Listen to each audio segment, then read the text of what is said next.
বঙ্গবন্ধুর কন্যা মাননীয় প্রধানমন্ত্রী শেখ হাসিনা। আমি আপনার জন্য মামুনুল হক শাইখুল হাদিসের সন্তান এই যুগে সেই ভূমিকা পালন করতে চাই। আমি আপনাদেরকে একটা হাদিস শোনাই। আমার এই হাদিস ওলামায়ে কেরাম বিশেষভাবে শুনবেন। আমার এই হাদিস, আমার আজকের বক্তব্য শাসক বর্গের ঘনিষ্ঠ ব্যক্তিবর্গ যারা আছে তারা শুনবেন, লক্ষ্য করবেন, বুঝবার চেষ্টা করবেন।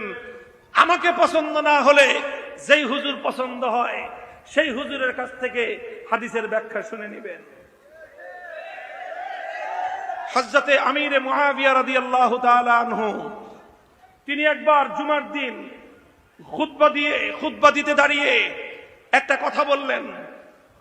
আল মালু মালুনা ওয়াল ফাইউ ফাইউনা।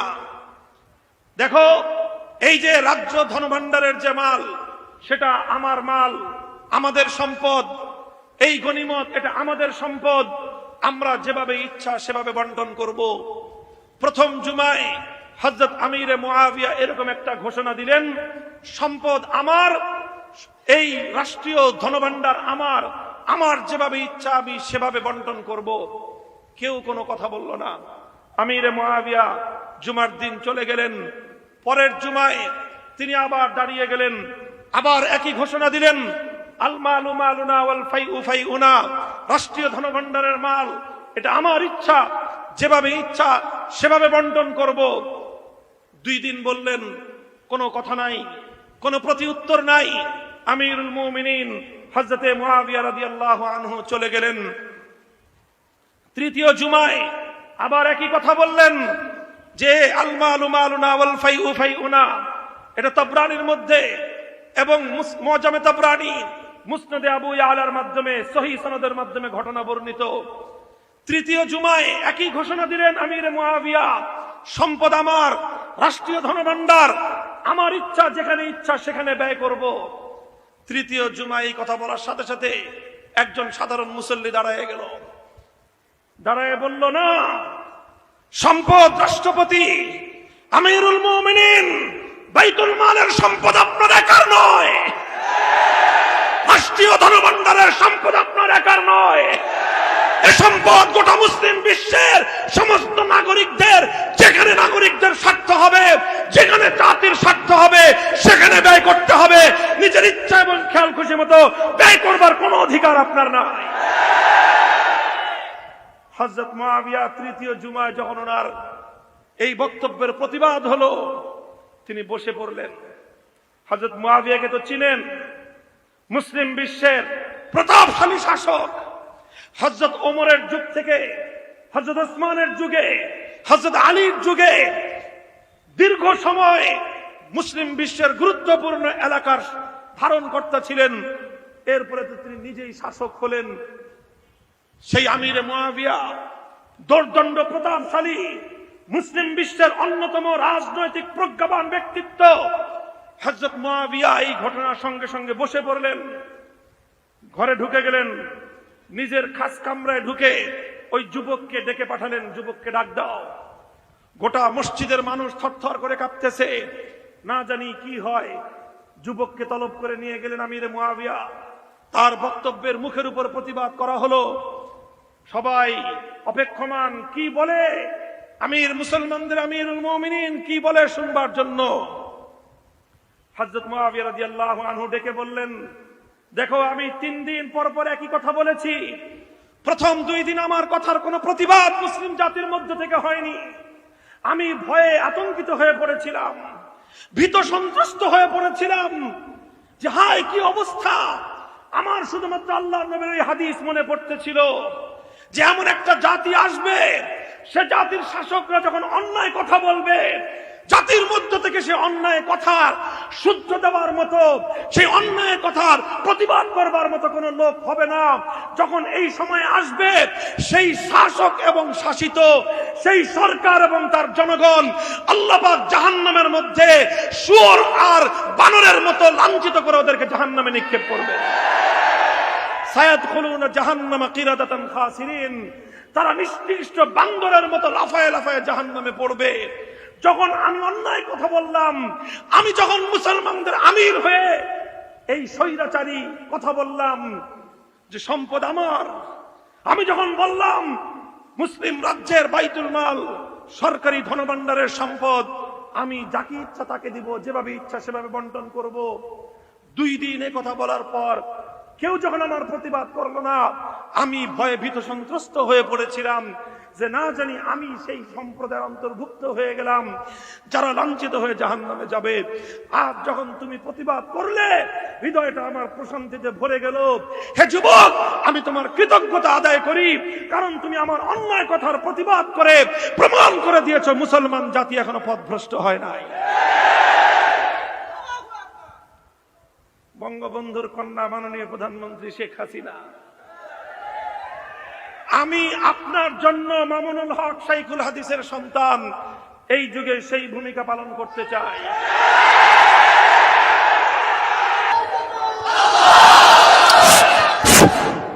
আপনারা যেই নীতিতে দেশ চালান সেটা হলো গণতান্ত্রিক, গণতন্ত্রের ভিত্তিতে রাষ্ট্র চলছে। আমরা গণতন্ত্রের অনেক কিছুর সাথেই একমত নই। আমরা পরিপূর্ণভাবে আমাদের নিঃশর্ত আত্মসমর্পণ আল্লাহ এবং ইসলামের প্রতি, আমাদের পূর্ণাঙ্গ স্যাটিসফ্যাকশন একমাত্র ইসলামের প্রতি। আমরা বিশ্বাস করি ইসলাম ছাড়া বিশ্ব মানবতার মুক্তির ভিন্ন কোনো পথ নাই। গণতন্ত্র বলেন, সমাজতন্ত্র বলেন, তন্ত্রমন্ত্র দিয়ে বিশ্ব মানবতার মুক্তি সম্ভব নয়। ইসলামী বিশ্ব মানব জাতির মুক্তির একমাত্র মূল মন্ত্র। যেহেতু গণতন্ত্র আমাদের উপর চাপায়া দিচ্ছেন, বাধ্য হয়ে কিছুটা মানতেই হয়, সেজন্য মানি। তবে গণতন্ত্রের মধ্যে অনেক কিছুই আছে কুফুরি কথা, কিছু আবার ভালো কথাও আছে। গণতন্ত্রে একটা ভালো কথা, সেটা হলো জনগণের মতামত দেওয়ার স্বাধীন অধিকার আছে। আপনাদের এটা সাংবিধানিক অধিকার, গণতান্ত্রিক অধিকার, নাগরিক অধিকার। সেই অধিকারের জায়গা থেকে ঈমানের দায়িত্ব আদায় করবার জন্য বলছি, ভাস্কর্য মূর্তি নির্মাণ করাটা এটা আত্মঘাতী সিদ্ধান্ত। বিশেষ করে মরহুম বঙ্গবন্ধু শেখ মুজিবুর রহমান, বাংলাদেশের স্বাধীনতার মহানায়ক, এমন একজন মুসলিম নিহত, একজন মৃত ব্যক্তি, আমাদের ধারণা অনুযায়ী যিনি ঈমানের উপর মৃত্যুবরণ করেছেন। সেজন্য আমরা ওনার রুহের মাগফিরাত কামনা করি। আল্লাহ পাক ওনাকে জীবনের ভুল ত্রুটি মাফ করে জান্নাত নসিব করুন। এই রকম একজন ঈমানদার ব্যক্তির মৃত্যুর পরে যদি তার উত্তরাধিকারীরা, তার আপনজনেরা তার কোনো ভাস্কর্য অথবা তার কোনো মূর্তি নির্মাণ করে, স্পষ্ট সহিহ বুখারী শরীফের হাদিস বলছে, ইন্নাল মাইয়িতা লা ইউআযাবু বিবুকাইল হাইয়্যি আলাইহি, জীবিত ব্যক্তিদের, আপনজনদের শরীয়ত গর্হিত কার্যকলাপের কারণে মৃত ব্যক্তিকে আল্লাহর সামনে লজ্জা পেতে হয়, লজ্জিত হতে হয়, ক্ষেত্র বিশেষে শাস্তি এবং সাজা ভোগ করতে হয়। আমরা সেই জায়গা থেকে একজন মুসলিম হিসেবে, মুসলিম আল মুসলিম আখুল মুসলিম, আল মুমিন আখুল মুমিন হিসেবে আমরা বঙ্গবন্ধুর রুহের মাগফিরাত কামনা করি। আমরা চাই না আপনাদের কোন কর্মের কারণে কবরের মধ্যে তার আযাব হোক। আমরা চাই না তিনি আল্লাহর দরবারে লাঞ্ছিত এবং লজ্জিত হয়ে যান। এজন্য আমরা উপদেশের সুরে, আমাদের দায়িত্ব আপনাদের কর্ণকুহরে মেসেজগুলো পৌঁছে দেওয়া করছি। আমরা বড় বক্তব্যগুলো বলে দিচ্ছি, মেহেরবানি করে অন্তত নিজেদের হাতে এই আত্মঘাতী কোনো কাজ করবেন না। মাননীয় প্রধানমন্ত্রী, আজ আপনি যদি আপনার বাবার মূর্তি বানান, ভাস্কর্যের নামে বানানোর যাই বানান, বাংলা ভাষা আমরা পড়াশোনা করেছি, বাংলাদেশের বাংলা ভাষার যে কোনো ডিকশনারি খুলেন, সেই ডিকশনারির মাধ্যমে প্রমাণ করেন ভাস্কর্য আর মূর্তি দুই জিনিস। সারেন্ডার করব আপনাদের সামনে। ভাষার চর্চা আপনারা করেন না বলে আজকে ভাস্কর্য এবং মূর্তিকে ভিন্ন ভিন্ন অর্থে সাব্যস্ত করতে চাচ্ছেন। আপনারা যেটা বলতে চাচ্ছেন আমি সেটা শিখিয়ে দেই। ভাস্কর্য আর মূর্তি এক ও অভিন্ন, তবে ভাস্কর্য আর প্রতিমা দুই জিনিস। যেটা বলতে চান সেটা শিখায় দেই, এইভাবে বলবেন আগামী দিন থেকে যে ভাস্কর্য আর প্রতিমা দুই জিনিস। আমরা এ কথা বলছি না যে বঙ্গবন্ধুর প্রতিমা তৈরি করা হচ্ছে, আমরা বলছি বঙ্গবন্ধুর মূর্তি তৈরি করা হচ্ছে। মূর্তি আর ভাস্কর্য লাউ আর কদু, যেই লাউ সেই কদু। ওটা সাইফুল হাদিস রহমতুল্লাহ আলাইহি ওনার হায়াতে বলেছিলেন, গ্রামের ডিম শহরে গিয়ে বলে মামলেট হয়, গ্রামগঞ্জের মূর্তি এখন ঢাকার শহরে গিয়ে ভাস্কর্য হয়েছে। একই জিনিস, গ্রামে কদু খেতাম, এখন ঢাকায় গিয়ে লাউ বলি। যেই লাউ যেই ডিম সেই আন্ডাই, যেই মূর্তি সেই ভাস্কর্যই। হ্যাঁ, যেটা বলতে পারেন সেটা হলো এটা প্রতিমা নয়। প্রতিমা আমরাও বলি না। বঙ্গবন্ধু আজ মূর্তি তৈরি করছেন, আপনার মৃত্যুর পরে আপনার অনুসারীরা আপনার মূর্তি তৈরি করবে নিশ্চিত। বুখারীর হাদিস যদি বিশ্বাস করো, কোন ইমানদার একথা বিশ্বাস করতে হবে তোমাকে। আজকে যদি প্রধানমন্ত্রী বঙ্গবন্ধুর ভাস্কর্য বানান, মৃত্যুর পরে ওনার অনুসরণে ওনার যতগুলো মূর্তি তৈরি হবে, প্রতিটি মূর্তির জন্য প্রধানমন্ত্রীকে আযাব ভোগ করতে হবে। আমরা আমাদের কথা বলে দিলাম, আমরা সরকারের সাথে, রাষ্ট্রের সাথে যুদ্ধে নামবো না, যুদ্ধে নামবো না। তবে এতটুকু বলবো, আমরা আপনাদের প্রতি যদি আল্লাহর কোরআনের বিরুদ্ধাচরণ করেন, মুসলমানদের ঐতিহ্যকে ধ্বংস করে মসজিদের শহরকে যদি মূর্তির শহর বানান, আপনাদের সঙ্গে আমাদের চূড়ান্ত ঘৃণার সম্পর্ক কায়েম হবে।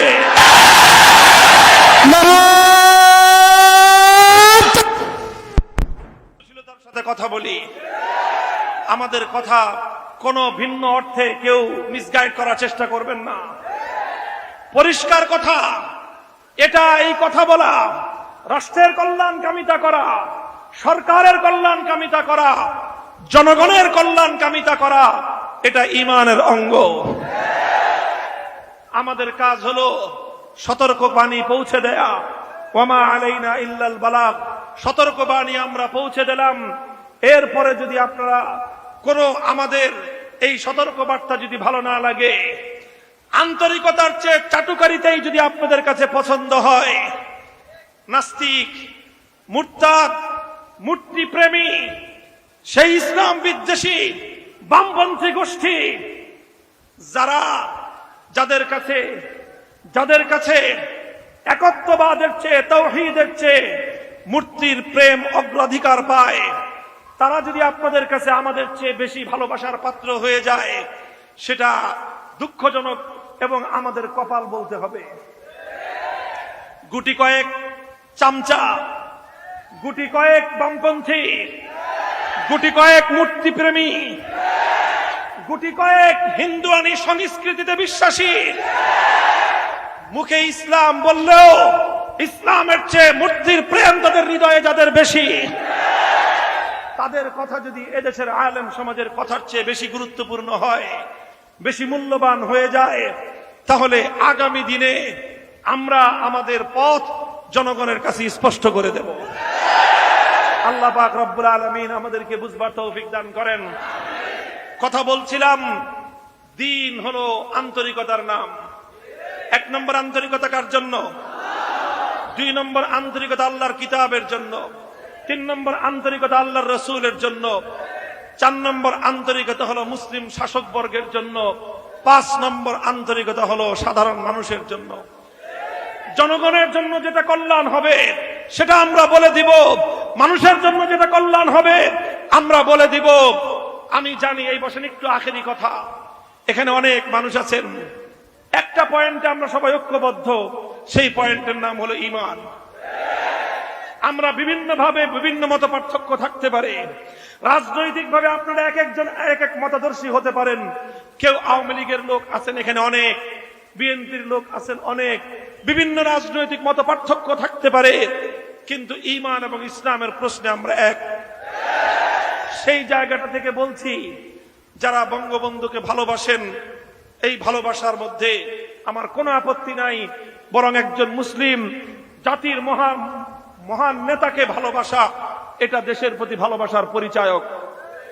ঠিক তদ্রুপ যারা বিএনপি করেন, মরহুম প্রেসিডেন্ট শেখ জিয়াউর রহমানকে আপনারা ভালোবাসেন, দেশের অগ্রগতি উন্নতিতে তার অনেক অবদান আছে, ভালোবাসেন, কোনো আপত্তির কিছু নাই। আপনাদেরকে বিশেষ করে বলবো, যারা বঙ্গবন্ধুর সৈনিক বলে স্লোগান দেন, আপনাদের এখন একটা স্লোগান হবে, আমরা বেশি কথা বলতে গেলে আমাদেরকে বলে মৌলবাদী, আমাদেরকে বলে জঙ্গিবাদী। এমন কোন ট্যাগ নাই যেই ট্যাগগুলো আমাদেরকে ওই বামপন্থী নাস্তিকের দল না দেয়। আমরা কথা বলতে গেলে, প্রতিবাদ করতে গেলে আমাদেরকে নানাভাবে হয়রানির শিকার হতে হয়।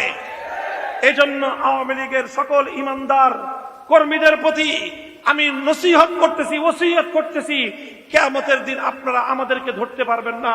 আমরা আপনাদেরকে আল্লাহর আদালতে দাঁড়িয়ে বলে দিব, সমস্ত আওয়ামী লীগের কর্মীদেরকে বলেছিলাম, যদি বঙ্গবন্ধুকে ভালোবেসে থাকেন, আপনাদের দলকে, আপনাদের সরকারকে বঙ্গবন্ধুর মূর্তি নির্মাণ করবার আত্মঘাতী সিদ্ধান্ত থেকে আপনারাই বারণ করেন। আল্লাহ পাক রব্বুল আলামিন আমাদের দেশকে, আমাদের জাতিকে, আমাদের সরকারকে সব ভুল ভ্রান্তি থেকে, বিপদগামিতা থেকে আল্লাহ পাক হেফাজত করেন। উলামায়ে কেরামকে নির্ভীকভাবে, আন্তরিকতার সাথে দেশ, জাতি, রাষ্ট্র, সরকার, জনগণ সকলের সেবায় আন্তরিকতাপূর্ণ, নিষ্ঠাপূর্ণ, সাহসিকতাপূর্ণ ভূমিকা পালন করার তৌফিক দান করুন। চাটুকারিতার পথ পরিহার করার তৌফিক দিন। ওয়া আখিরু দাওয়ানা আলহামদুলিল্লাহি রাব্বিল আলামিন। আসসালামু আলাইকুম।